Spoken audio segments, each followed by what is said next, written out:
So, I heard you're looking for a go-to source for entertainment. Wait for it. Gaming? Wait for it. Anime? Plus Ultra! Mr. Eric Almighty and Phil the Filipino? Yeah, they've got you covered. And all you gotta do is wait for it.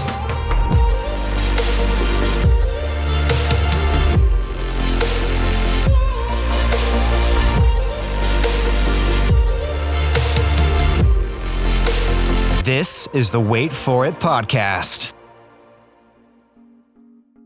Hey everyone, welcome back to the Wait For It podcast. I am your co-host, Phil Smith, aka Phil the Filipino, and joining me as always is your other co-host, Mr. Eric Almighty. And Eric, as the part 2 of this cinematic crossover within the Super Bracket Bros cinematic universe, is going to conclude here this evening. Certainly not the same evening. We're definitely not recording this the very same night that we recorded the spoiler-free version of this conversation. But I am very excited to hop into all the story beats of this game, not only with yourself, but also our guest, as we just continue to return favors when it comes to the Spider-Man franchise. I'm excited to get into it. Exactly. And with the energy, the youthful energy of recording for the first time, early on, not late evening, totally excited for what's about to come. I think it's going to be a great episode. It's the first time we've kind of done something like this. So shout out to Jay, Super Bracket Bros, who gave us a little bit of the idea on Discord, which Andrew was like, I don't know if I want to do it. And then we were all like, let's just do it. So I think this is going to be fun. If you guys want to catch up to the conversation, I highly recommend that you check out the spoiler-free portion over at Your Friendly Neighborhood Gamers. But before we dive into spoilers, Andrew, how are you doing tonight since we're talking for the first time? Are you ready? It's good to catch up with you, man. Good to see you. I know. I feel like I haven't seen you in so long. It's weird that we all wore the same outfit again at this later date, but sometimes that just happens. Yeah. So super excited to talk about the story sections of Spider-Man 2, the stuff that we kind of danced around over on my show, because there's a lot of stuff that happens in this game. Yeah, so you guys are in for one hell of an episode. We are really going to focus on the story beats, but there are a couple things that we're going to revisit from our first conversation. Things like combat, suits, side missions that we really couldn't get into in detail. There's going to be a lot of that, but this is going to be very story focused, and you heard it here. This is your final warning. This is a full spoiler discussion. The three of us have beaten this game. Phil, you platinumed this game. So we are going to freely and quickly talk about our story beats. So with all of that being said, Phil, how did this game kick off, and how did you react to the opening of this game? Yeah, well, Peter Parker can't hold a job. He's a loser, so he immediately gets fired. That is what I took from this. I thought it was kind of funny because, there is a... before the game had even come out, portions of the Sandman fight had, were showing up online, and there was the portion where Miles just gets thrown through a building, and someone was like, "This would never happen to Peter," and then it happens to Peter later on in that mission. But no, just like the very first game, when you jump through the window and you're immediately swinging through the city, it throws you right in, and because again, it assumes obviously that you've played the first game. You know how to move around as both of these spider people, and it's awesome. Like we talked about in the spoiler-free episode, gives you the web wings, tells you to, hey, experiment with these, have some fun. But between the instrumental and the build with the music, awesome. They're really, really cool, and it really captures the essence of a lot of the movies as well. And they always blend that cinematic experience with the gameplay, and that's always it's a great way to start the game. Well, and it really showed off this is a PS5 game, because Spider-Man 1 and Miles Morales were both cross-platform. You could play them both on PlayStation 4. But having Miles get yeeted across half of New York by a giant Sandman, that just can't happen on a PlayStation 4, or so they say. So it was really cool to have it open in such a strong fashion. Something that I just thought of that we didn't mention on the first half of this conversation that we had at least a week ago. Another thing they did in this game that was very PS5 only was the fast travel system, where Oh yeah, you could just zip to anywhere on the map, and it would just like throw you in mid swing. I thought that was really cool too. And since that thought just came into my head, I figured I'd throw it out there. we could have used during the lengthy map discussion we had over on the spoiler-free Yes. episode that we probably should have brought it up there. I didn't use that feature until the end of the game, but it was really cool to be able to jump jump to your next objective when it comes to getting that platinum trophy or whatever. It would have been really funny if that's how they revealed this portion of the map is Miles getting thrown to Queens. Oh yeah, like that. I think that would have been really, really funny for them to do. Missed opportunity. Yeah, and so for me, the Sandman fight was really cool, and the cinematics of it all was really cool. But that's also where I experienced my first glitch. So it happened very. Oh shit! It happened very early, and I was like, oh, maybe this won't be a recurring theme. I was wrong. I was very wrong. But I definitely like the intro to the game. It kind of set the stage for what was to come as far as some of the gameplay, what we were going to expect as far as the story then started to come from moving away from the Sandman stuff, which kind of gave you something to do. Like, you had some villains across the city to fight.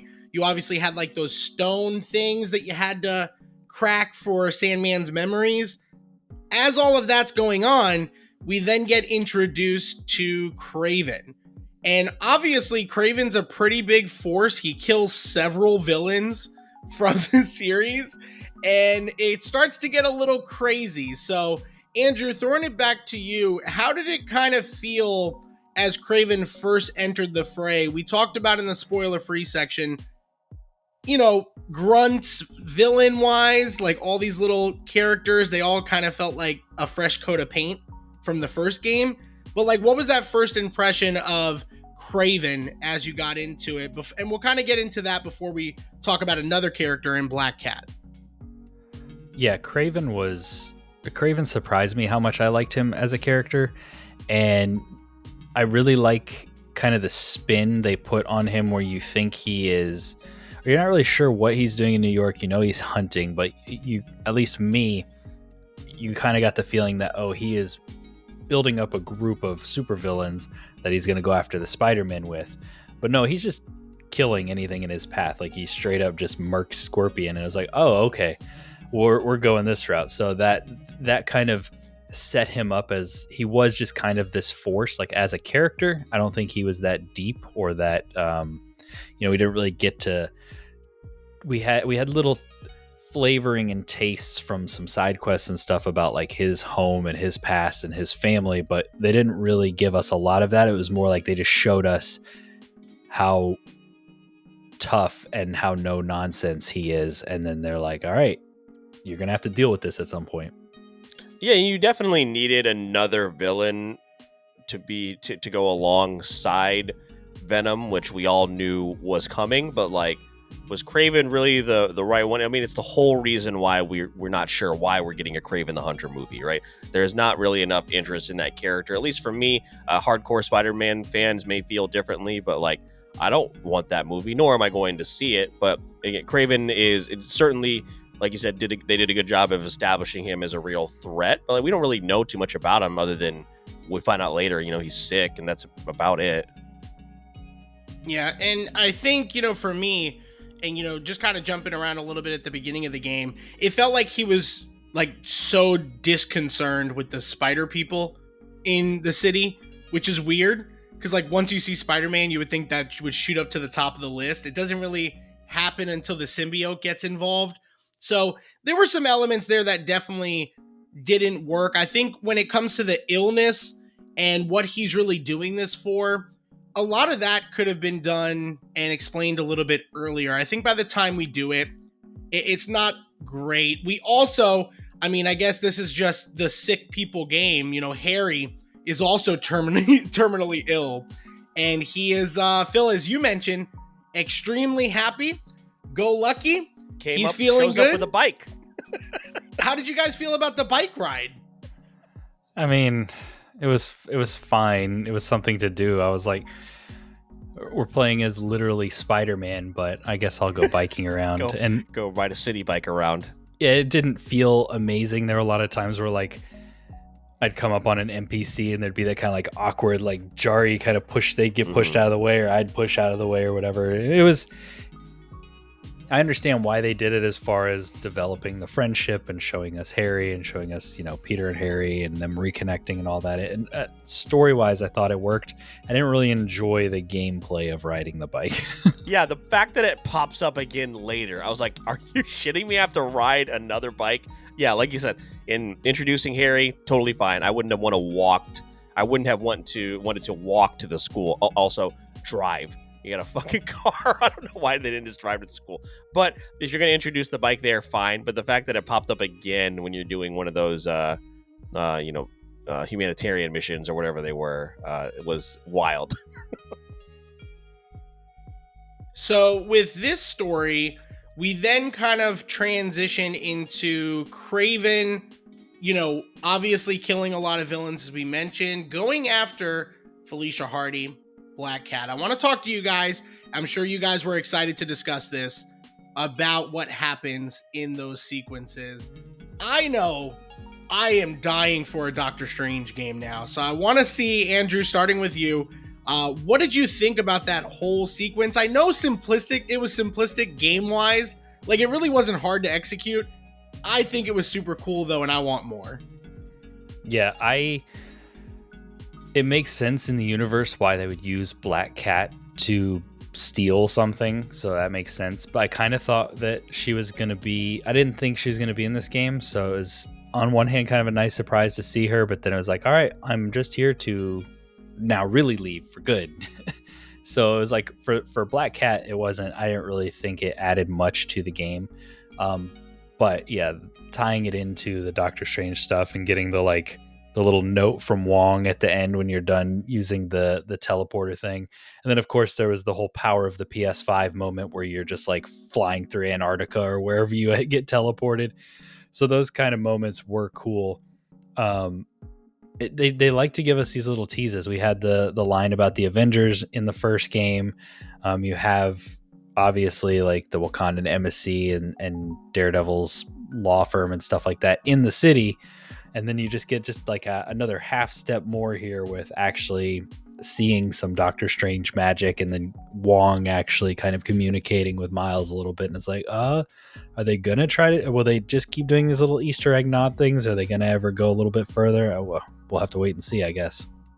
Yeah, they really lean into it. Like you said in the first game, it was kind of like, yeah, these things exist, but they're on the West Coast, they're doing their own thing. But yeah, for them to fully commit to it was awesome. Seeing the note and then the port and jumping through the portals was really, really cool as well. I don't know if I want a Doctor Strange game. I would like to see maybe a team up with the Insomniac Spider-Man, but I don't know about a full-on gameplay as far as that goes. Obviously Wolverine is coming. We'll see how that ties in, but I don't think they've ever really been committed to creating a gaming cinematic universe, which I think is a good thing. We don't need any more universes. So but it was awesome to see, like I said, the note pop up was a really, really cool touch.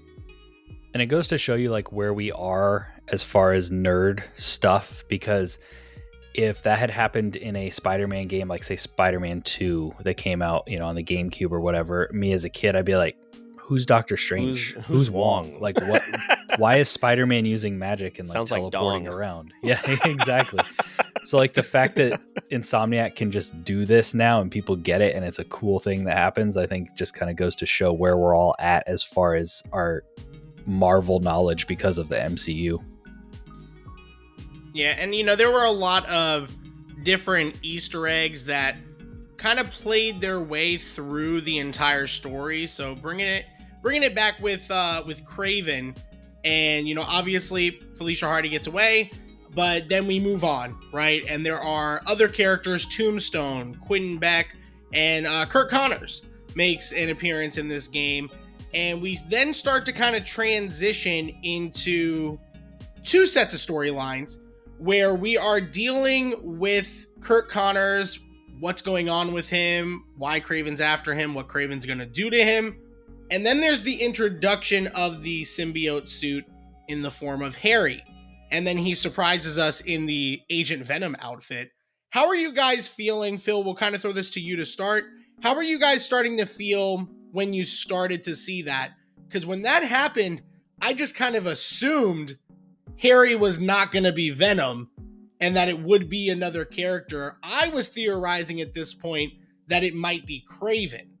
And I just thought from a physical standpoint that was going to happen because, again, Harry is like playing a secondary superhero. And this is where I felt like Miles felt really far from the story. But Phil, where did you kind of land at this point in the game when it came to that story beat? I actually forgot Tombstone is in this. I forgot you like save him from Kraven in that little bit. But yeah, it was. I remember you texting me and being like, "So we know for sure Harry isn't Venom," and I was like, "Do we?" I was like, I don't think that that's the case whatsoever. I mean, the Kraven theory isn't bad, but yeah, I didn't feel that way. I honestly, because of what was happening, I thought maybe the Peter thing, the Peter theory was even going to happen at some point. But yeah, for him to be this overzealous like helper, like sidekick, I think was again in line with the Harry that we got. Again, really just eager to help out, and he's so happy that whatever, even though all this terrible stuff is going on, it was just very, very confusing. But I do think that Miles is separated from that point on, the story on purpose. Obviously he's still in high school. He's still obviously very much traumatized by what happened with Mr. Negative and his dad, as one would be. And, I think at that point, focusing on Peter and Harry was a good call. And then, as you see, obviously Peter and Harry get closer and closer as they've reunited, then pulling Miles back in and missing his mentor and all that kind of stuff, I think worked pretty well. Yeah, I think for me, as I'm sitting here thinking about like the story as a whole, like there are some really big, awesome moments and set pieces and things that happen in this game that I loved. And I've always kind of been a fan of Venom and the Black Suit Spider-Man and that kind of arc. But I think the way they did it, there's just something like the characters were making dumb decisions, and this was one of them where it is kind of funny and entertaining to see Harry show up and be this like goofy sidekick, and like fighting alongside him was pretty fun. But Peter literally just got done dealing with Dr. Octavius like losing his mind and destroying the city and trying to kill him because of this like chip in his brain. He's just going to let his best friend, who just showed back up with this experimental suit, like go out on missions and stuff with him. Doesn't that seem a little bit like reckless, a little dumb, considering everything you don't know anything about this suit or the technology or what's giving him this power. He doesn't know, and you're just both kind of like, oh, that's weird. I guess you can be a superhero too. It's like, I know why we had to do it to get from point A to point B. It just wasn't my favorite route that we took, I guess.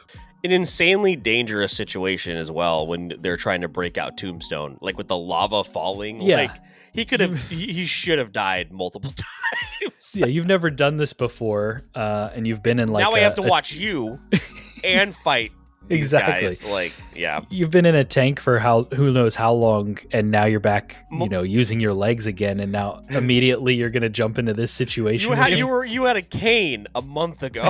Exactly. If only there was a more experienced Spider-Man in this city that we could lean on here. My important question is: did you guys do all of the rides so you fought in the hat?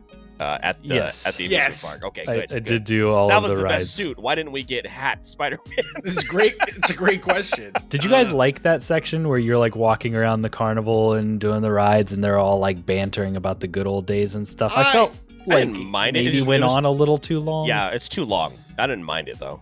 Yeah, I also thought that was one of those examples. We talked about this on the spoiler-free side, where I thought they somewhat earned that relationship between the three. We got to really spend some time. Yes, was some of it forcible time towards the end of it, for sure.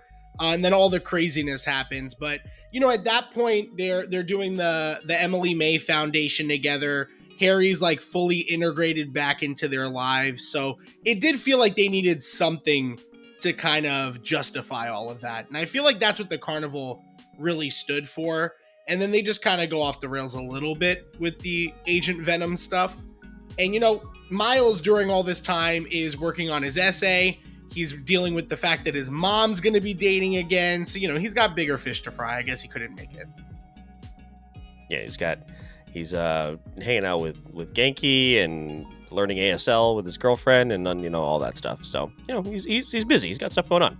Well, and that's another one of the things about the story that kind of just like would bug me was like Miles wanted to be involved. He'd call Peter and be like, "Hey man, what's going on? Do we need to do some training or whatever?" And Peter kept sidelining him and not like explaining what was going on. And you could just kind of see, to me, it felt very obvious. You could see the like dominoes being set up in this story. And then you knew when they were going to get toppled over, and then you knew what was going to happen when they got toppled over. Whereas what I appreciated so much about the first game was that they kind of took all these familiar characters and they kept making me guess like, oh, are we going to get the traditional Doc Ock thing here? Like they keep making, like, I don't know if that's where we're headed. Whereas this one, it was like, yeah, they changed who is Venom, but I still knew who Venom was going to be pretty much immediately.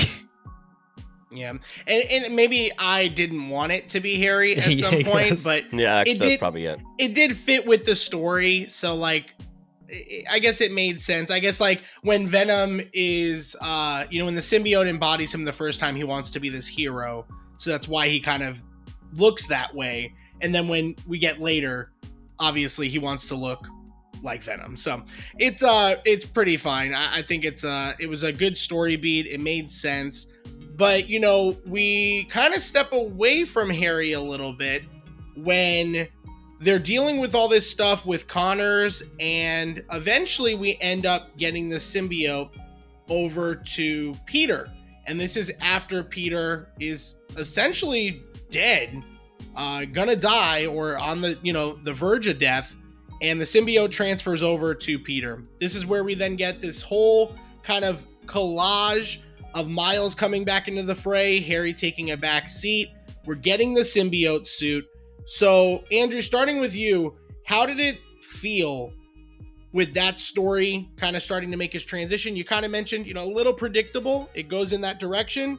How did it feel going through the gameplay, at least, with the symbiote suit for the first time?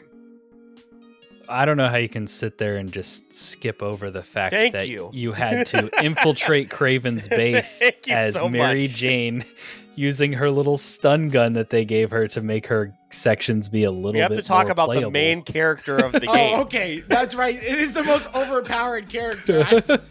I made a mistake here. This is MJ's Spider-Man 2.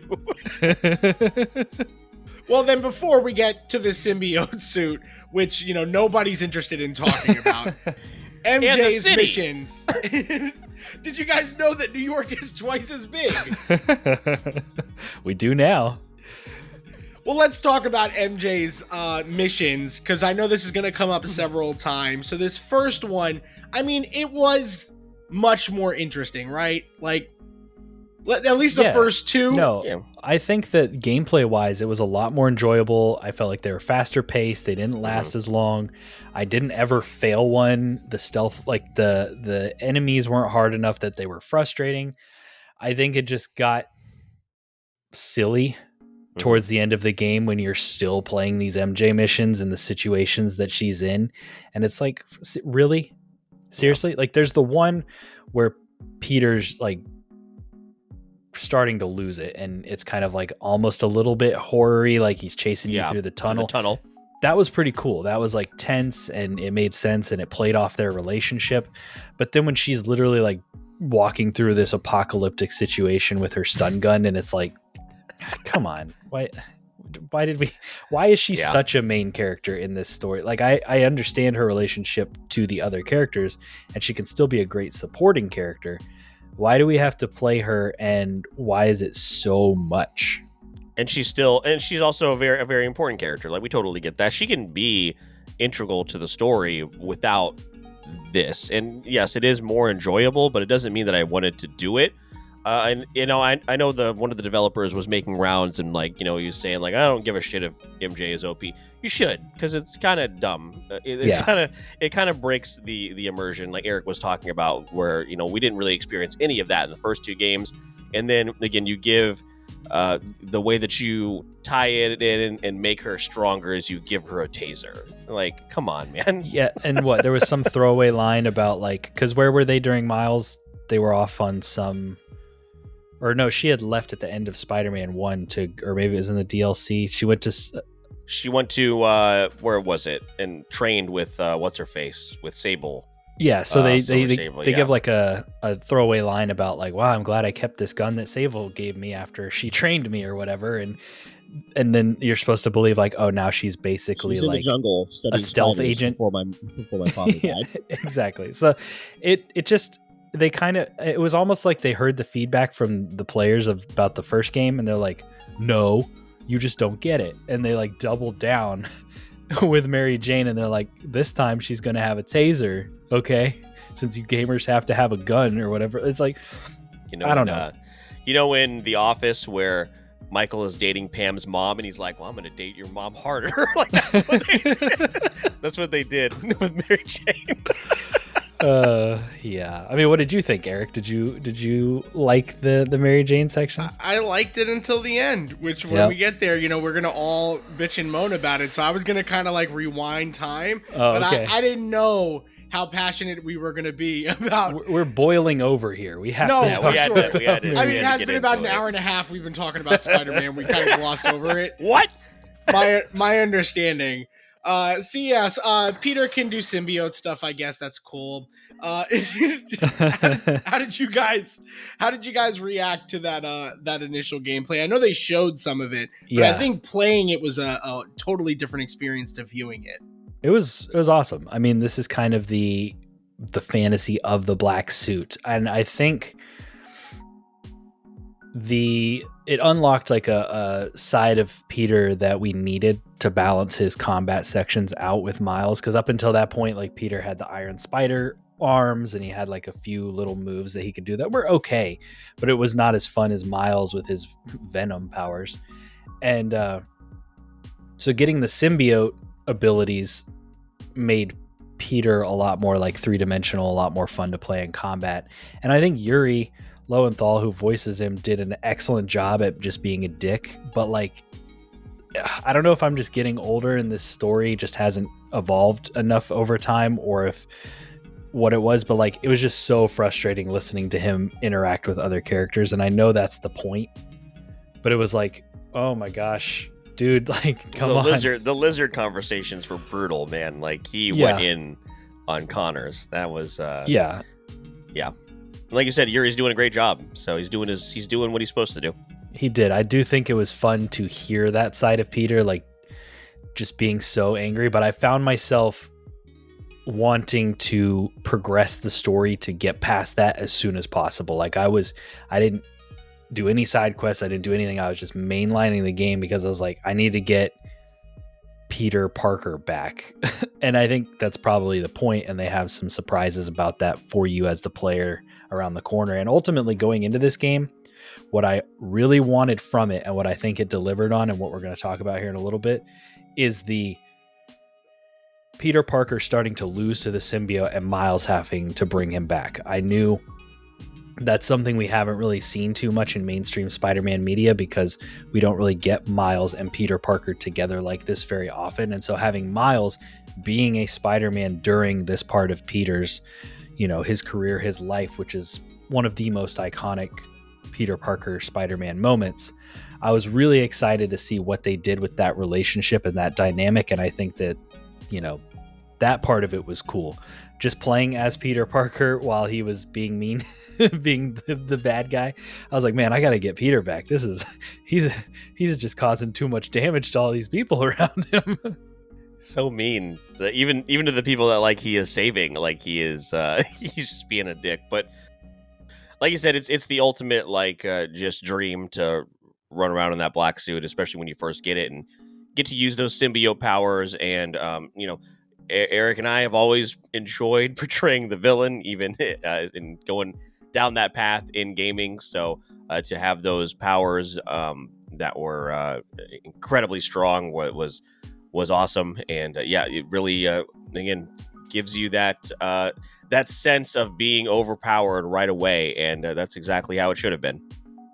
Yeah, and it won't be the first time, it won't be the last time, I should say, that we're going to talk about how much fun it is playing as a symbiote character. So we'll get to that here in a minute. One thing I want to mention is that immersion piece that we talked about. So before we get further into the story, I was curious if you guys felt this way, because once Peter gets the symbiote suit, I felt a little bit of the immersion go away in several fronts. Story-wise, I guess it kind of was funny, but like when the Foundation is getting just fucking destroyed and annihilated, he like makes this like bear joke in the symbiote suit, and like he still has that like funny Spider-Man personality, and I felt like, I don't know, there were a lot of moments like that. Then later on in like side missions and things like that, like it didn't translate that he was like, he would be making a joke as I'm swinging to a mission where he's about to tell Harry to, you know, pop some more pills. So it didn't really fit. Did you guys feel that at all, or did you feel like it worked? I don't know if it's a nitpicky thing that I just have, but I felt like once he got into the symbiote, there was some inconsistency in the character as far as that delivery and that performance. And I don't think it's the voice actor's fault. I think it's the game's. Yeah, I think there was something off about the black suit, and that's why I was saying I don't know if it's just that, you know, the story, I just don't enjoy it as much, because it is basically the same story every time when he gets the black suit. But that was kind of why I mainlined that section to try to move past it as soon as possible, because it didn't fit the immersion for this Peter Parker to be stopping random crimes or saving people or whatever, because it was just like there was some like dissonance between some of the things you could do and what his personality was doing at the time, and some of the remarks and things he was saying. So for me, because I just kind of like powered through the story at that point, I didn't really notice like too much, but there was just something about it where I was like, I'm not enjoying this as much as I thought I would, or I'd hoped to. The gameplay is fun, but Peter is driving me crazy. Maybe that was intentional. Like, you're not supposed to like him when he's like this. So yeah, there was something there. Yeah, I don't think that I noticed too much. I think what that probably was is the real Peter is in there. It's just that the symbiote is obviously doing its best to completely take over who he is, but his personality is still shining through at certain points. So I didn't think about it really too much. But yeah, it is interesting that again, this whole multi-million-dollar building is just being absolutely just destroyed, and they're not really doing too much in terms of trying to preserve it either. It's just like, well, it's gone now. You know, I mean, I know that the Osborns have a lot of money, but like taking a hit like that can't be like minor. They don't even really mention it again after it's just completely leveled.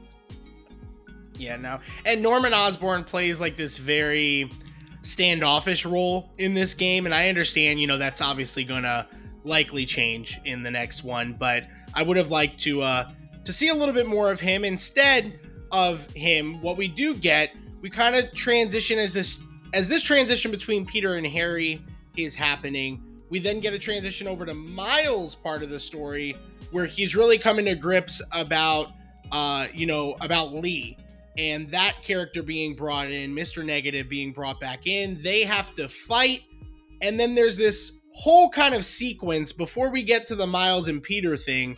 There's this whole sequence with Mr. Negative that I'm curious how you guys felt gameplay wise, how that played in, because they do it multiple times with that character. So Phil, how did that sequence when Miles and Lee are fighting, and then it kind of we go into this whole new atmosphere of the game? How did that go for you? Did you like that?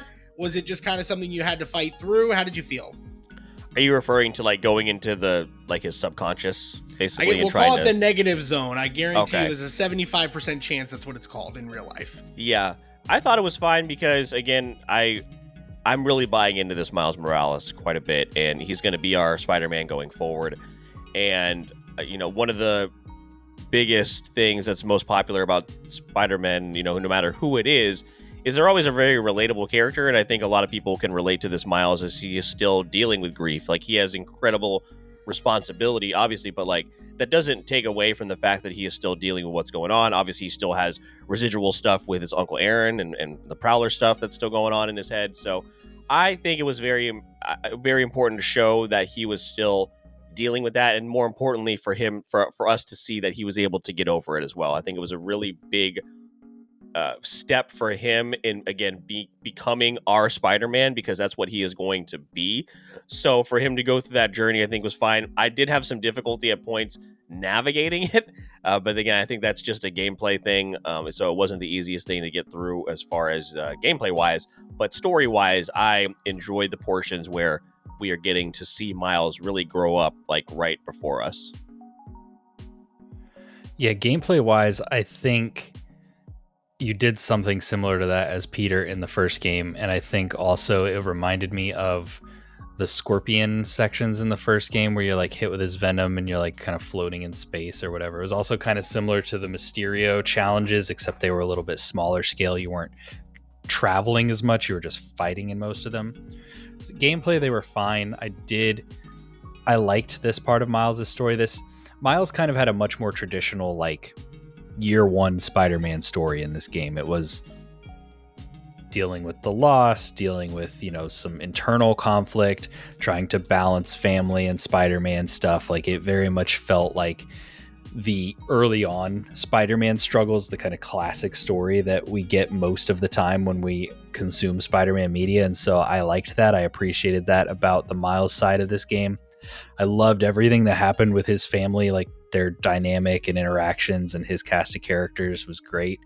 And I liked the conflict with Mr. Negative. I was, again, pretty sure where it was going to go and how it was going to resolve, but it was still one of those things that was really satisfying and fulfilling to actually see happen. It was like, okay, yeah, I kind of saw that coming, but I'm glad that it happened.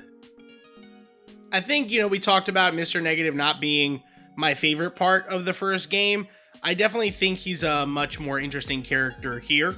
Yeah. And I think it works in the overall theme of the story. So we then get over, of course, once, Miles basically saves Lee from Kraven, we then have Peter versus Miles, which I think was a ton of fun. And then we get into the third act of the game. So before we really get into that final act here, Phil, Andrew, anything you guys want to say about your experience or what your thoughts were on the actual Peter-Miles altercation, which I think we all saw coming, but once we got into it, I know for me, I was like, I don't want to play against this thing that I've been having fun completely destroying enemies with for the last few hours. Remember when in The Last of Us Part 2, you have to fight Ellie?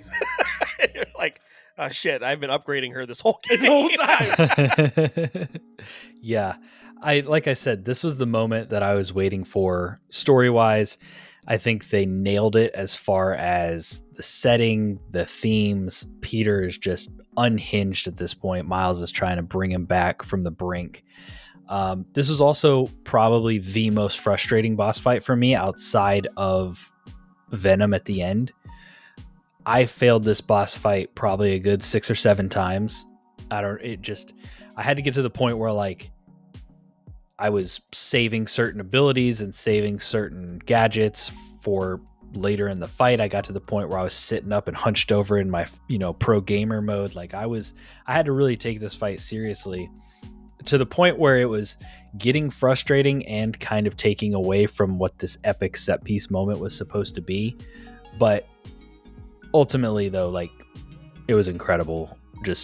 It was exactly, like I said, what I was hoping we were going to get and what I thought we would get bringing these two characters into the symbiote conflict. Was Peter was going to be right on the brink of just losing himself, and it was going to be up to Miles to bring him back. And it was, talking about it from Miles' perspective, him having to, he's almost kind of doing what Peter couldn't do in the first game when he couldn't save Dr. Octavius. Miles is dealing with his mentor here, and he's slipping into villainy, and Miles is the only person that can bring him back. And I thought it was really well done. It was a challenging boss fight, but the setting, set piece, their conversation that they're yelling at each other back and forth throughout the fight, all that was like 10 out of 10. And if I recall correctly, it's fresh off of a Kraven fight, isn't it? Didn't you just previously fight with Kraven as the symbiote in the symbiote suit? Am I misremembering that? If I remember correctly, Peter almost kills Kraven. Yeah, and then yeah. Miles comes into the He's picture. like, don't do this, man. And then Kraven gets away, and then so the boss fights in this were excellent. I like that a lot of them had multiple portions as well. So, but this also kicked the crap out of me. We talked about the parrying in the first part of this episode in the non-spoiler section. Having to continue to get used to that, even though I was a little bit more comfortable than I normally am with that type of mechanic. But the dialogue, using all the abilities that you have stored up to and upgraded till that point, awesome. Knowing when to use the bell, like I think that's kind of what you were referring to, Andrew, is like you got to make sure you use it at the right time, don't waste it. And then also him having the wherewithal as far as Peter to wrap it up and to web it up, and awesome, just an awesome section. And it's like you said, that's not really something you see in Spider-Man media. So to throw Miles into that conflict, and I love that you parallel it to the Dr. Octavius relationship. I didn't even think about that. So really, really well done. And I think they were able to let Peter get a little bit more unhinged in this story because they had Miles to bring him back. Because usually it's Peter Parker versus the symbiote, and Peter kind of waking up and realizing, I have to get this thing off of me. I have to figure out how to get rid of it. And, he usually goes up into a bell tower or something, and he ends up peeling it off of himself. Then it finds Topher Grace, and then exactly. And that's it. Exactly. But in this game, downhill. because Miles is in the picture, like Peter was literally like, if that suit had stayed on him that night, he would have been gone. Probably it would have been Venom. It would have been the symbiote had taken over. But Miles is able to pull him back from the brink, which you can't really let Peter get that far gone and then say, oh, but he figured it out. And he figured it out and got it off in the nick of time. Like, he's good now. We were able to see like the darkest version of Peter. What about the murders? What murder? What murders? He was the best Spider-Man around. So good. I think you guys make a lot of good points. I personally had already upgraded Miles pretty heavily because I was like, Peter's got the symbiote. I'm not going to upgrade anything on his end. So I had Miles ready to go. I think I got it in about like 2 attempts, maybe 3. That was definitely a difficult boss fight. But the most enjoyable one, which shouldn't be surprising, is after the symbiote is now, getting ready to be destroyed, we end up playing as Venom. And I know for me, this was a dream come true. I will say this also, when we talk about like the Doctor Strange elements, I could easily see how a Hulk game could work indirectly, which was kind of cool. But I wanted to talk to you guys about not only the transition into playing Venom, but then getting Venom versus Kraven, which I would not have imagined. I didn't know we were going to play as him, let alone get a boss fight. So, Andrew, how did that experience go for you? Again, I'm a little biased. I loved it because that's like my favorite character in this universe, but how did you feel? It was awesome. I was like, oh, we're straight up doing the thing. We're playing as Venom. It's one of those things where you switch to another character and it's like, okay, what do my buttons do now? So there's a little bit of figuring out what you're supposed to be doing. But I mean, he was simple to play as. I didn't, fail out or anything as Venom.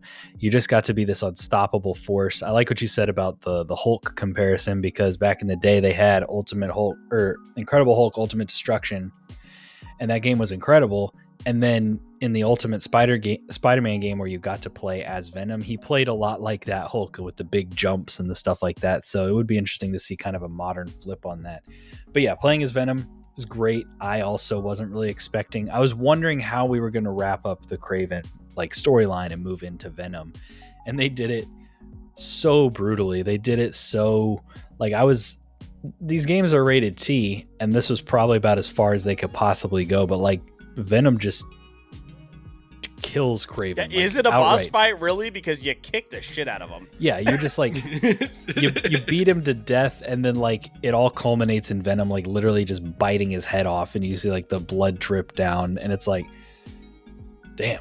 There was some intense stuff in the first game, but nothing like, I mean, with Venom, it's cool to see them go this far because he is that villain. You know, he is just, I mean, he's not Carnage, who is like completely unredeemable. There's like the anti-hero angle to Venom, but like he is still just this brutal, unstoppable force. You know what it reminded me of just now thinking about it, because like you're just so surprised you get to go this Venom route. It just reminds me of Attack on Titan. Like, we're doing this now. Like, this is what we're gonna do with Venom. And they throw you into. He's got that brutal finishing move where he just breaks the guy. Yes, like, that's what I knew. I was like, oh my god. Yeah, it's awesome. Yeah, like you said, definitely Hulk vibes. Jumping from platform to platform too, as you're getting out of Oscorp, and then going into that boss fight. I could certainly play a spin-off DLC. I'm interested to see how this at the end of this conversation, like, do we think Venom's coming back? Like, what's going to happen with that specific character, especially with with Carnage being heavily teased and alluded to, because we're going to get that pretty soon. But awesome, an awesome set piece, and they nailed the brutality of that character. So it just makes it hard to believe they haven't been able to do that in 2 movies. We got it in like 5 minutes in the video game, but we also don't get to play as the character in a movie, so I guess it's a little different. But like, come on, Venom's cool. It shouldn't be this hard. It really shouldn't be. And then Venom, this version at least, is just able to completely take over the city. I mean, Jesus Christ, where are the Avengers during a situation like this? West Coast, man, they're pissy. I guess so. They're no Daredevil, no nothing. So we're struggling here. Miles still working on that paper somewhere, and and so everything just kind of starts to unwind. So obviously New York starts to get infected with the symbiotes. They're all over the place, and then we get our first look back into Peter, back to normal. Boring Spider-Man gameplay versus... Boring. Very boring. Versus Scream, which I thought was a nice addition. It being MJ is interesting. I've always liked the look of Scream. I'm not going to act like I know much about the backstory of this symbiote character. But what did you guys think about that whole angle? For me, I did find the gameplay to be boring because I don't like Peter's non-symbiote combat. And then I really thought there was an opportunity here to really put a rift between these two characters. I thought that's where we were going with some of the beats, but then this made them like closer together afterwards. I really thought they could have used this element to kind of split these two characters apart, which is typically what happens between MJ and Peter. You don't think you would bond over both being overtaken by an alien goo? You don't think you'd bond with somebody after that? They said some mean stuff together to each other, and I think they actually meant it, but they kind of gloss over it. But what did you guys think about the combat and then the story beat of MJ turning into the symbiote to start that fight? It was thematically very cool. I liked Scream. I liked fighting against her. Them, just like yelling about, well, in this instance, it's MJ just yelling at Peter about all his insecurities and all his failures. I am glad they didn't drive a wedge between them again, because it just gets exhausting after a while. It's like they were broke up at the end of the first one, then they kind of got back and it was rocky, and then they decided to commit to each other, and it's like I'd love to just see that last for a little while before we drive another wedge between them. It was interesting going back to Peter's just base movesets and having to do this fight, or his base gadgets and stuff. I was not expecting this. This was a pretty big surprise for me. Just first of all, the city being as just jacked up as it was, I was like, oh, we're getting like a Web of Shadows sequel here. It was like the only other Spider-Man game where you see the city just get that completely screwed up, which was another cool thing they did in this game. They did it with Sandman too. Like even late game, you'd see sand left over from that fight, which was really cool.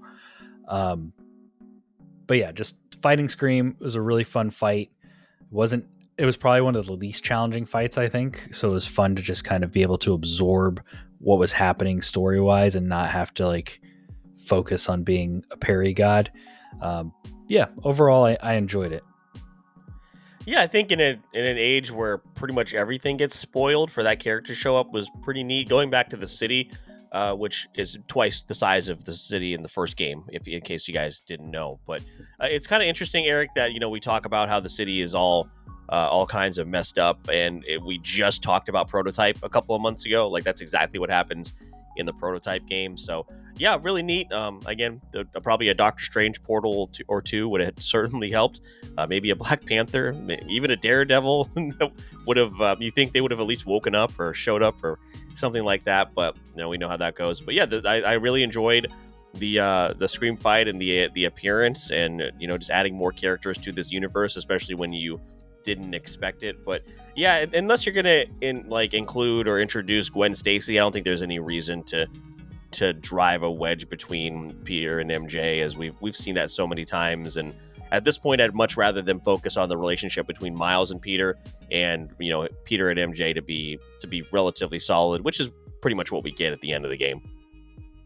Yeah, no, I mean, it sounds like going into this final fight, we might as well not even talk about Peter versus Venom, because I know you guys are really excited as they're trying to save the city. MJ is involved in the final battle of this game, final act of this game, I should say. Motorcycle and all. Yeah, there are a lot of things that happen. I forgot about the motorcycle. So we're gonna try to contain this final piece to this. We'll start off here, then we'll get to the MJ combat that I know you guys are excited about, and then I guess we'll fit in Peter in the fight against Venom.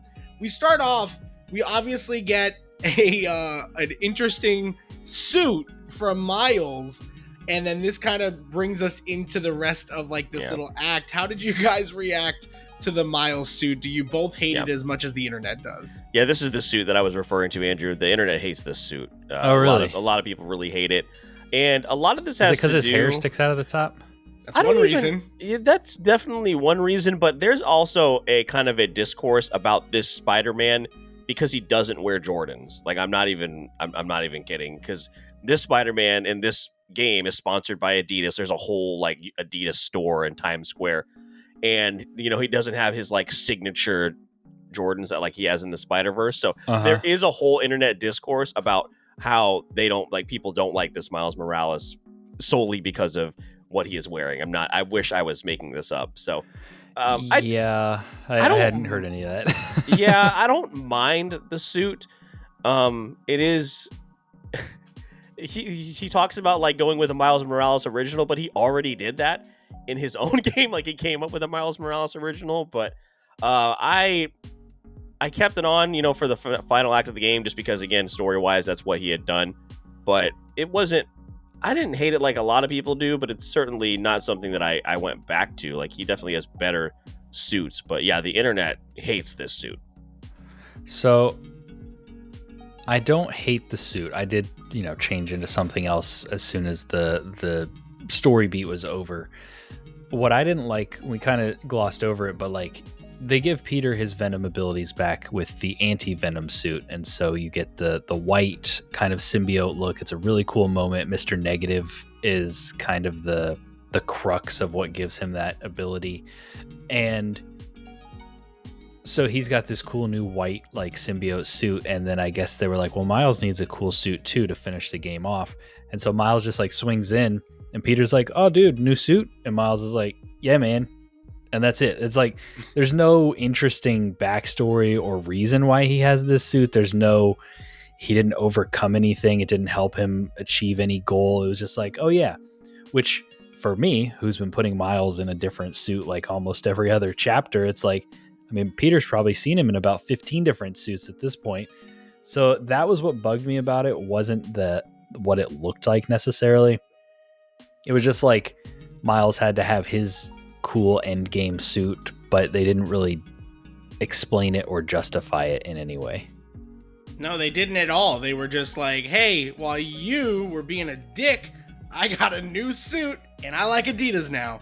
So he was just pretty much just there.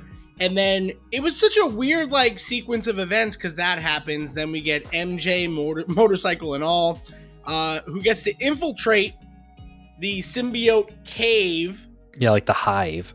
So how did you guys, Andrew, starting with you, how did you guys feel about this? I think we all kind of alluded to it, that this is where they went a little too far. And I would agree, considering I think the symbiote she faces was like maybe 3 times the size of Venom. I don't remember, but I remember it being big and MJ feeling so small and unrealistic to take this thing down. So how'd you feel? Well, we've talked a lot about, it'd be cool to see a Doctor Strange game, or it'd be cool to, see a Hulk or whatever. And we don't need a Black Widow game because we played as her in this one. You get to just go in secret agent style, sneak around, you have your gun. And yeah, it was already borderline unbelievable, all the situations that MJ has been in, even in the first game when she's just sneaking around, which is slightly more realistic to someone of like her, she's just a human. Then they give her training and a stun gun, and now all of a sudden she's got to be the third superhero. It's like, why didn't they just go all the way and have a spider bite her or something, or like give her some powers if we're going to play it as her this much? Because yeah, literally, again, Peter just putting her in this ridiculously unsafe situation. But I mean, she did it. She made it out. She saved the day. So yeah, I don't know. I'm sure there would have been another way they could have wrote it without her being the one to do the task, and it would have been fine. It just, for some reason, she had to be playable, and she had to be like the third, point on this triangle of this team to make everything happen in this game. And that symbiote you're alluding to, Eric, kicks the shit out of you when you're Spider-Man. Yeah. So for her to just dispatch it so easily, I was like, you got to be kidding me. You don't think that they would send Miles in with her into the nest of all these symbiotes? Like, busy standing guard? Stand guard for MJ. If you're going to send her in, then like help out. I mean, they're not even Genki on comms or anything, like some like guy in the chair. Nope, they just send her in with her gun and maybe some pepper spray. I don't know if she had any of that, but like, yeah, for her to get in and out of there with the item that they needed, like the whole cusp of this whole mission she needed to go get, was wild. And again, I think I get having a commitment to the game that you have developed, and obviously they worked their asses off to put this out. But again, don't be so aloof with this decision, because people don't like it and it doesn't make any sense. So that kind of like rubbed me the wrong way. But I mean, again, that's a nitpicky thing, but like, come on, man. Well, it's another one of those just immersion breaking things. Like, it doesn't make sense for people who have been through everything that Peter's been through to put like the one person that he loves the most that he still has left alive in this situation. It's like, yeah, I don't believe this. I see why we're doing it for story reasons or for gameplay reasons, but it was one of those things that was like, yeah, this is taking me out of it. Keep Martin Lee around if that's what you're gonna do. Exactly. You're like, we'll bring you back later. Can you go into this cave and go get this? Tombstone back? Send him in there. Like, yeah, anyone, somebody, Mysterio. Like, come on. And a lot of stuff happens at the end of this game. Obviously, we reference the Mr. Negative resurgence, which gives Peter the anti-venom suit. Obviously, Miles has a part to play there. We get the MJ mission.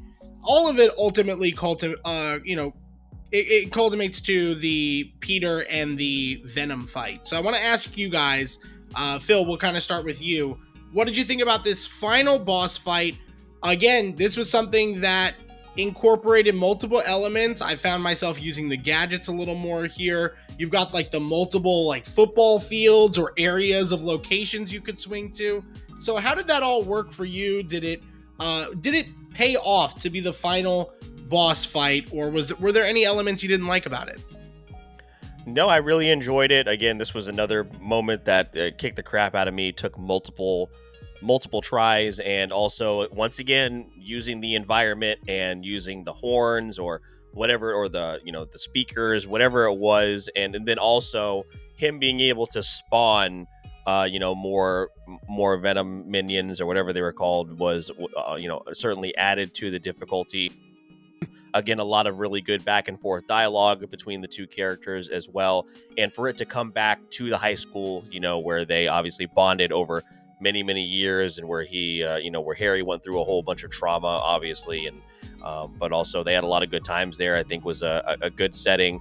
It is a little strange that like Miles wouldn't be there. Like, again, if like you said earlier, Eric, like I know it's a joke, but like if only there was another capable superhero to help you out in this fight to not make it so difficult. But I did enjoy it, and it was very rewarding because it was so difficult, and just kind of putting together everything. And thank God, you get that anti-venom suit and get some of those powers back, to make it a lot more fun at the end as well. But yeah, definitely challenging, but enjoyable. At least that's what I thought. Andrew, what about you? Yeah, I liked it. I liked it a lot. It was another fight that was very tough, like Phil was saying, having to manage the 3 areas, because every so often Venom would basically just make one section like you could not stand there, so you'd have to take the fight to another one. This game, if I had one complaint about, I liked the boss fights in general, but they were really big on phases in this game. And some of the boss fights just kept going and had more and more phases. And Venom was one of them, which I guess makes sense because he's at the end of the game. But Lizard was another one that just felt like it just kept going and going and going. So at a certain point, I'm like, can we just beat this guy already? Like we've changed locations, all this kind of stuff. But the fight itself, the struggle between like Venom, Harry, and Peter and all that, it was done really well. I liked the fight. It was challenging. You had to use every tool at your disposal as Peter. Venom has like a second form at the end of this game that I don't know if I've ever seen before. I don't know if that's like a thing in the comic books or with the character. It's just Bat Venom. Yeah, which he just grows wings and starts flying, and I was like, I don't know how I feel about this. I'm not gonna lie, that scared me. I yelped. It's a pretty terrifying image. Yeah. Yeah, I was like, did we go one step too far with this Venom? But it was like visually just, terrifying. Like he was already a horrifying force to be reckoned with, and now he can fly. Yeah, but I thought that the fight was good. The payoff was great. It was a strong ending between the Spider-Men and Venom and Harry and all that. It just, this fight made me forget a little bit that I had just run through the caves as MJ. Well, that's a good thing. And I do love that you brought up, the Lizard fight too, because now that I think about it, that fight and the Venom fight had like not just one, but like 2 to 3 too many sequences where like you would do like the same animation, it was the same counter, like it didn't really feel like it was necessary. So that is a good call out for sure. I think, we've covered a lot of stuff in the game. I think this is a good pause point before we talk about the aftermath, which is going to lead to, I think as we wrap up the episode, discussions about what's to come. I think this is a great pause point to talk about anything else within the confines of the game that we didn't get to discuss during the spoiler-free session. For example, there is an entire side mission with Yuri, who is the cop that was in the first one. We talked about how I didn't play the DLC. Phil, you did, so you actually filled us in on a little bit of what happens there. That plays a part here and leads to Carnage, which I thought was interesting.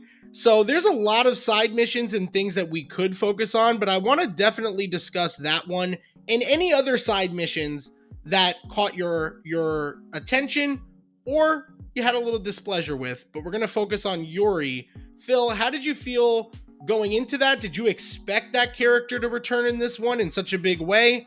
We'll go to you first. Yeah, I definitely expected her to return. As in the DLC, she is just obviously so upset. Also, it's kind of spoiled, I think, in some of the trailers as well, that she's been running around the city as this vigilante, and you also have a fight with her during that story beat as well. So you get to go up against her. It's also, I'm surprised we didn't bring this up in the spoiler-free discussion, like how cool it would be to run into the other Spider-Man or Yuri while you were fighting crime. That was like a really, really cool thing. But yeah, it was, I thought I had messed up. Obviously you do mess up, but like when you didn't stop the train, I was like expecting the mission to start over, and like, but obviously that's just what's supposed to happen. But yeah, I did again another thing where I did not expect any type of Carnage reference, and for them to go that route, I don't. Is that going to be? Are they going to do? To get a little ahead of myself, like, is it going to be a Green Goblin and Carnage game in the third game, or is it going to be DLC? Whatever. But yeah, it was certainly unexpected, and yeah, it was. I'm invested in that character with Yuri. I also love every time you go to try and high five her or give her a fist bump, she just wants no part of it as well. So, really cool stuff, and you did not expect Carnage whatsoever. Yeah, I liked seeing Yuri again. I didn't really do that thread until like post main game, so it was a little bit jarring to kind of do it all in a row. Like towards the end of the game, I wish I would have kind of sought it out a little bit earlier, but I was just so invested in the main story. But I loved Yuri as a character in the first game. I loved the DLC stuff that like she went through, and so I was curious to see where they would pick that up. I didn't watch a bunch of the trailers and stuff, so I didn't really have it spoiled for me. I think we even kind of talked about it a little bit on our first Spider-Man episode, but I'm curious to see what happens with her. She's a character that I am unfamiliar with. Her vigilante, all that was kind of new to me, so it was fun to explore that kind of new character. And then yeah, ending with the cult leader that you've been tracking down or whatever being teased to become Carnage in the future. It's like, I don't know if that's another one of those little like, oh, in-universe nod, like, this character, but he's not actually going to ever do anything, or if he will come back in a big way, and in either maybe the DLC will focus on like Yuri again and you're trying to track down Carnage, or maybe it'll be the next game. Who knows? I'm maybe Insomniac doesn't even know yet. But yeah, that was a really cool quest line. It was probably like the biggest, meatiest side quest thing in the game. There were other things that were telling stories or connected, and like the Mysterio thing that was telling an overarching story, but the gameplay of it was combat rooms. Whereas this felt like a little slice of DLC. It felt like a little side quest that you were going on that actually like lasted a while. Whereas some of the there were a lot of other cool like side things you did, but they'd be like one-offs. And this one felt like the only one that was like a true chain of missions that were all telling a story. Like the Chameleon thing and the Into the Spider-Verse thing, those are all basically like busy work, essentially, is what you're doing. It was cool story context for why you were finding collectibles, which the Spider-Verse thing, I mean, do you guys think that's just another little nod, or is that going to actually amount to anything? I don't know. I think they could go anywhere with that. Exactly. With that third movie, man. It's so up in the air right now. Also, well, I guess it just could have happened before he met Miguel, because he has met Miguel. He's in the movie. So you think he would know who that character is. So I assume this takes place before the events of that film. So that's just thinking too much into it. Right. Yeah. It's probably just a little Easter egg. Yeah. I mean, I'm a huge like proponent of go do the Into the Spider-Verse game. Like, I love whenever I could turn on that anime. Although I will say in this game, it was a little different to turn it on. It had to you had to turn it on for both Peter and Miles. It couldn't just be one or the other. Where in the Miles game, I don't like if you switch to Peter and you kept those animations on, it would, I think, stick to Peter. Where in the Miles game, it was pretty seamless. It was like a suit feature that you could turn on or remove. I like that like whole dynamic of how the character looks when it's swinging, when you're fighting in that Into the Spider-Verse way. I would love an entire game like that, but I think, the side missions were fun. I think it was a good time. There was a lot to be able to enjoy. We also had, Phil, I made sure to make a bullet point of this. We also got to go do a little emotional one with the pigeons and the music that was a good payoff that you get to hear when you've got that one, the pigeon guy character from the first game, and he the pigeon guy character. Pigeon guy character. That's his name. Pigeon And guy character. I forgot his name. And he Isn't dies. it like Harold or something? Yeah. It probably is Harold. And then he dies. There's a which is pigeon sad. man in Hey Arnold. Remember that? So- I don't know if you guys remember. Probably that, same but guy. The pigeon mission that did something for you guys. I thought it was sweet. Considering how much I hated the pigeon missions in the first game, it was nice to get some kind of payoff that we were doing something. It was just so, I don't know, silly, I guess. I mean, the whole pigeon thing is just, but like, Was it the music? It was the music. It was Peter Parker taking the pigeons to go live somewhere safe, somewhere happy, and they're just like, "Oh, we'll follow you, Spider-Man." It's literally your friendly neighborhood Spider-Man. Yeah, and but you're like, it's your pigeons. whole vibe. You're And then, supposed to embody it. And then as soon as like I started talking to him, I was like, "Oh, he's gonna die." And then I come back, and there's the ambulance. It just felt so like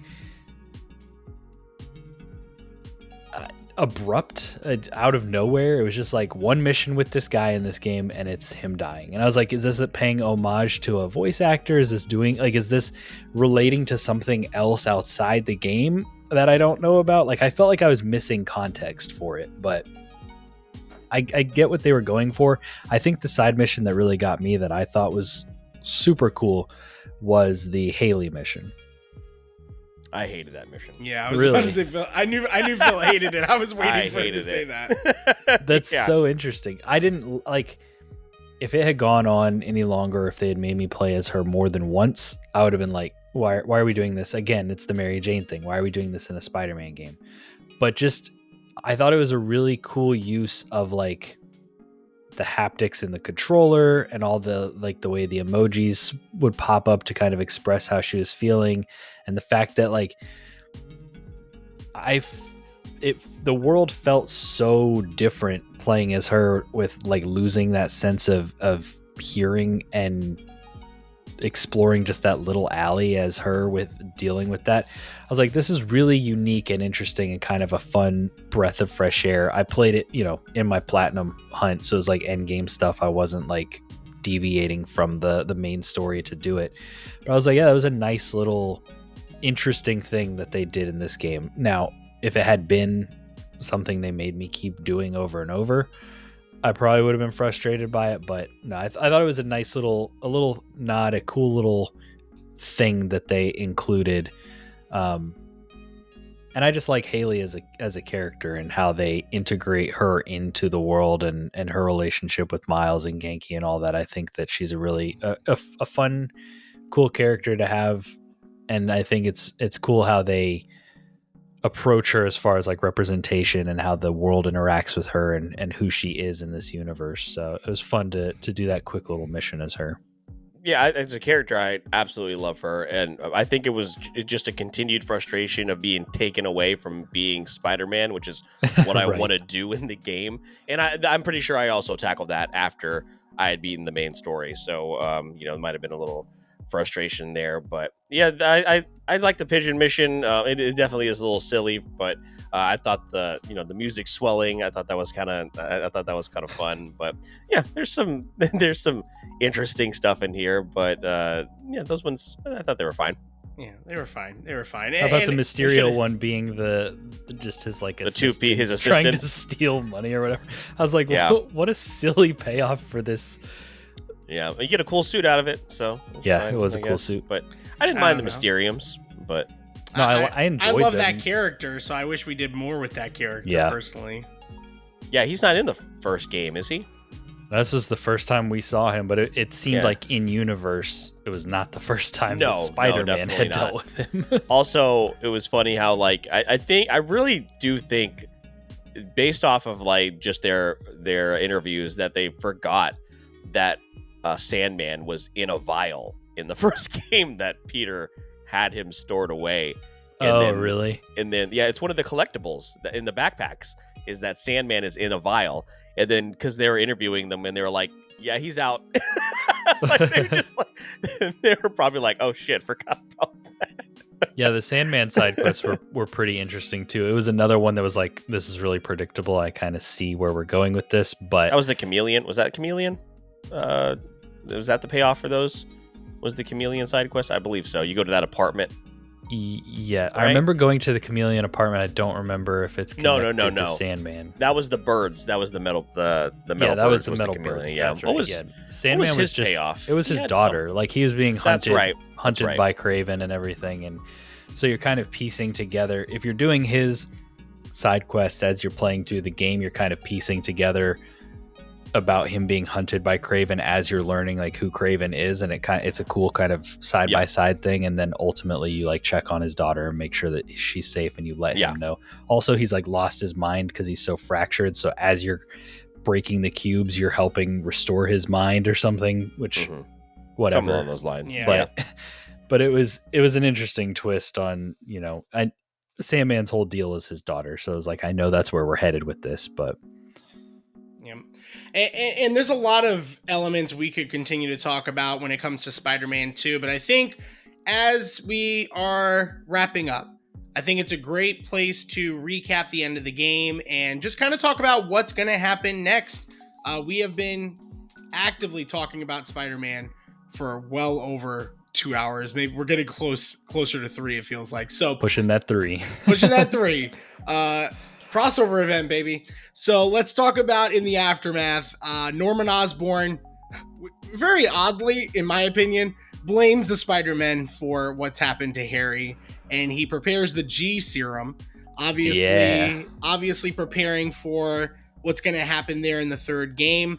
Mary Jane quits her job, starts a podcast. That bitch moves in with Peter. Great, just what we need. More podcasts. Podcaster.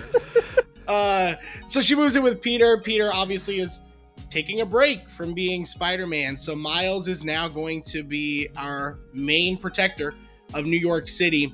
Norman, in a post-credit scene, visits Octavius, who will not reveal the identity of Spider-Man, but says he's writing his final chapter.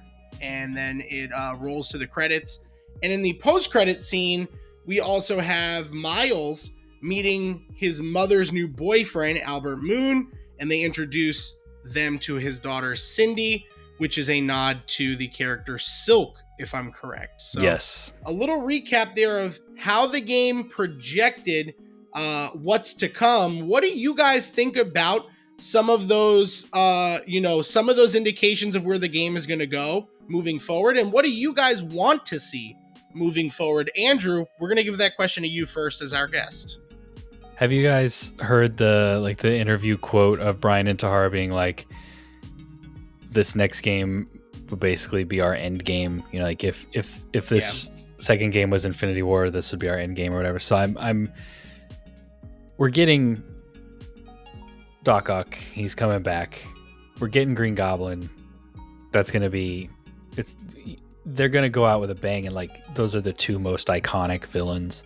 They've dabbled with iconic villains. Obviously Doc Ock is in the first game, but they've also brought in some of these like lesser known, like Kraven is really popular in the comics and stuff, but we have not seen him in any movies or anything like that. So Kraven, Mr. Negative, some of these others that don't normally get the spotlight. So I think it's going to start out more focused on Miles, but obviously Peter's still going to be part of that story because this is his rogues gallery. I'm just curious to see like what they do with it all. And I also think that it's very interesting that we're getting a nod or an introduction of Silk with nothing indicating that Gwen or Spider-Gwen is going to exist in this universe. They went Silk, which, I mean, I don't really know anything about Silk. She's a card in Marvel Snap that moves around the locations. Feels so pretty disrespectful to Silk. I feel like she's got to have something more than I was just a card. I'm curious to learn more about her because I don't know that much or really anything about her except that she exists in the Spider-Verse somehow. So will she actually be a player, like a main character in the next game? Who knows? She was pretty young in that post-credit scene, if I'm remembering correctly. So I don't know. I'm excited to see what the next chapter holds. I'm very excited if they go. I mean, we got Venom. That's a very classic story. We got Doc Ock, although it was told a little bit differently, and they put some twists on it with like killing Aunt May and all that kind of stuff. I'm hoping we get like that classic Green Goblin, maybe even just like the full true Sinister Six, to put a nice cap and cherry on like Peter's story, if this really is going to be like the last of the trilogy, and then maybe they focus more on Miles solo again. I don't know. I'm not sure what they're going to do. They're going to keep making Spider-Man games because like I said in my episode reading that like intro blurb, they sell incredibly well. Sony's not going to stop making these games, but I am curious to see if they truly are sticking to this being a trilogy. That means that this is like the final one of this story, and I'm really excited to see like how they push the envelope from where they've been on the last two games. I just refuse to believe that Harry's body can take any more serums. A symbiote, a serum, whatever it is. I don't think it's going to be Harry. Yeah, God, it is. Yeah, I don't think it's going to be him either. But like, do they do Hobgoblin? I hope that's not the case. I don't want to see that. But no, I think they've been like teasing, or like, I feel like there's been this. Yeah, just like Green Goblin has been just like hanging over the franchise. Since his absence has been so loud that I feel like that's just going to be the perfect big bang for this next game, I agree. Yeah, do they do another game in between Spider-Man 3 like they did between 1 and 2? Is that where you could implement, a Craven, or not Craven, I'm sorry, a Carnage or a Chameleon, these villains that are important, but more so in the deeper in the Rogues Gallery, maybe not so Carnage, but how are they gonna, if this is Endgame, like you're gonna fit in the Sinister Six, Carnage, and all these other characters, be interesting. And then, like you said, implementing Silk, like are they gonna just keep adding another playable character each game? I mean, it's doable. I mean, we've seen this. I mean, Grand Theft Auto 5 did it pretty well with 3 playable characters. Obviously the story is gonna have to be a whole lot longer, which is fine. I mean, we'll sign up for a longer game. I'm totally okay with that. So a lot to look forward to. I guess I want to know, do you guys think Venom is gone? Have we seen the last of that? If we're going to do Carnage, are they going to bring Venom back somehow? Oh yeah, Venom always comes back. Never dies. But the third playable character is going to be Rio. You're going to play as her in the next game. They're going to give her a stun gun, and that's going to be... I was like, who?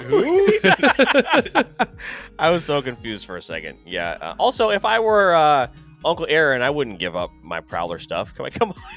Like, remember that one mission where he said he got to like watch Knicks games for free? Like, I wouldn't give that up. That's worth a lot of money there, man. Like, I don't know. Oh, yeah. But I wouldn't mind doing some Prowler gameplay. I think that'd be fun. But we're asking for a lot here at this point with only maybe a full game and a spin-off left. But whatever it is, I'll be anxiously waiting. And it's I think we talked about this when we talked about the first Spider-Man game. It's crazy how many we've gotten really in a pretty short amount of time. Like we got the first teaser, then we got the first game, then we got Miles, then we got that Venom teaser. It feels like not too long ago. And here we are talking about it now, having played all the way through it. It's pretty nuts. And we got Wolverine coming up. So like, even if they're done, we're getting Wolverine first, right? I think they said that comes out in 2025. So I don't think it's been officially announced, but the rumor is that it might even be their game next year because they've been on a pretty like consistent cadence. So we'll get Wolverine before we even get Spider-Man 3. So which is exciting. So hope as long as that game's ready to mature, I'm about it. When they made the end game comments, I hope that means more like referring to the stakes and just like putting a cap on a long running story, and not that they're just going to introduce a bunch of characters, because that's how I took it. But it could go either way. Eric wants portals though, so we're gonna get we're gonna get portals. We're gonna get Daredevil apparently in DLC. Everyone keeps talking about that. Oh yeah, I remember Daredevil. About that. So more and more characters. Bring it sick. on. That would be I sick. love Daredevil. Yeah, I would love to play as Daredevil too. That'd be great. But yeah, guys, this was a ton of fun. I'm really glad that we decided to do a crossover event. Otherwise, it would have been a 3-hour episode. Our end game. Yeah, it would have been just a 3-hour singular episode that would have been crazy, probably a milestone for either of us that would have hosted it. So I love this. This was great. Is there anything else about this game? Again, if you want to hear our ratings for this game and a unique perspective from a spoiler-free side of things, definitely make sure to check out part 1 of this conversation over at Your Friendly Neighborhood Gamers. But spoiler-wise, Phil, Andrew, anything else that you guys want to say before we close out the conversation on Spider-Man 2? No, I think we covered it all in the last 3 hours, and it was a fun time. Like you said, I'm glad that we had the wherewithal to split it up. Again, shout out to Jay, I suppose, for coming up with the idea. But I would like to think that was all us. So go us. Yeah, Jehu. He hasn't even played this game. Yeah. He's got a PlayStation tattoo and hasn't played the multi-million-dollar success that is Spider-Man 2. And I'm not the Sony bro. Explain it to me. That's it's not true. fair. He'll probably play Last of Us Part 2 remastered or whatever the hell it is. So I'm not happy about what I'm gonna do.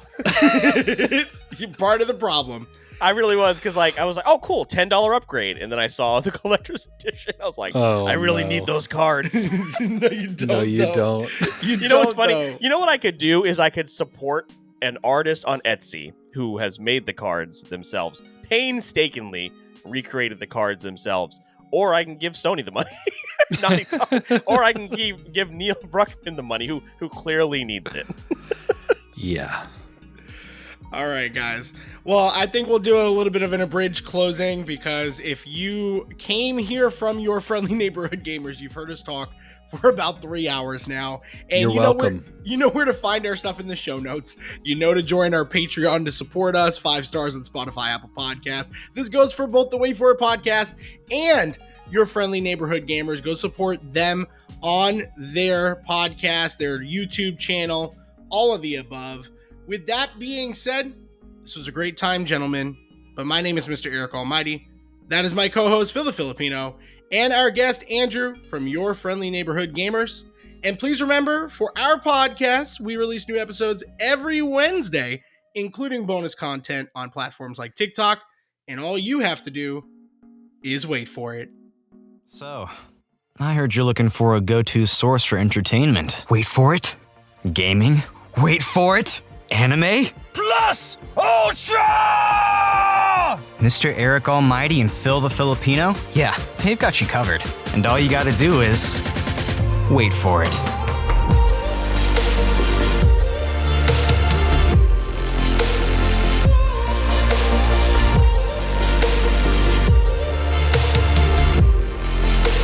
This is the Wait For It podcast.